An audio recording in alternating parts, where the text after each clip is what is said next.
আমার কাউন্টারে 1 কোটি হয়েছে আজকে। তো আমি খুব খুশি যে মহিলা পাইছে। ওকে পাওয়াতে আমি আরও বেশি আনন্দিত, খুশি। মা বাবা আমার মনের বাসনা পূর্ণ করছে। খুবই আনন্দ।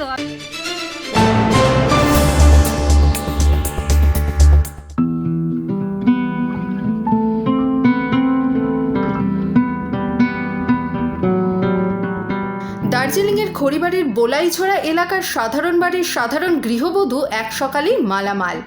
লটারি টিকিটের দৌলতে তিনি এখন কোটিপতি। দিন আনি দিন খাইয়ের অভাবের সংসার। স্বামী পেশায় মিস্ত্রি। সংসার চালাতে হিমশিম খেতে হয় লক্ষ্মী রায়কে। সেই সংসারেই এখন খুশির আলো। লটারিতে টাকা পাওয়ার ইচ্ছা প্রায় মানুষের মধ্যে দেখা যায়। সেই রকমই গৃহবধূ লক্ষ্মী রায়ের মনে মনে ইচ্ছা ছিল, আর সেই ইচ্ছাকে লালন পালন করতে প্রায় লটারির টিকিট কাটতেন তিনি। সেই মতো এই সেদিনও 60 টাকা দিয়ে 10 সিরিজের একটি লটারি কাটেন তিনি। আর সেই টিকিটেই একেবারে প্রথম পুরস্কার 1 কোটি। লটারি জেতার কথা শুনে খুশিতে আত্মহারা লক্ষ্মী এবং তার পরিবার।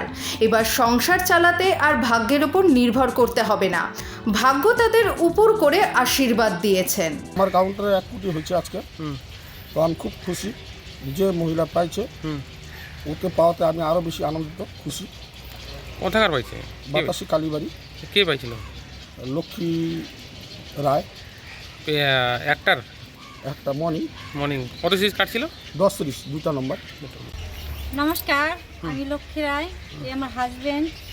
আমার খুবই ভালো লাগছে। এত বছর পর কষ্ট করে প্রতিবার কাটা হয়েছে। আশা করছি লটারি কাটছি, কিন্তু পাইনি। ঠাকুর মা বাবা আমার মনের বাসনা পূর্ণ করছে। খুবই আনন্দ। আমি এখন কোথায় আসছেন? থানায়? এখন থানায় আসছি আমি। থানায় জমা করবেন নাকি? হ্যাঁ, থানায় জমা করব। আপনি কি কাজ করেন পেশায়? আমি ফার্নিচারি কাজ করি। কাঠমিস্ত্রি কাজ করি। গরিব মানুষ আমরা। ব্যুরো রিপোর্ট, লটারি সংবাদ।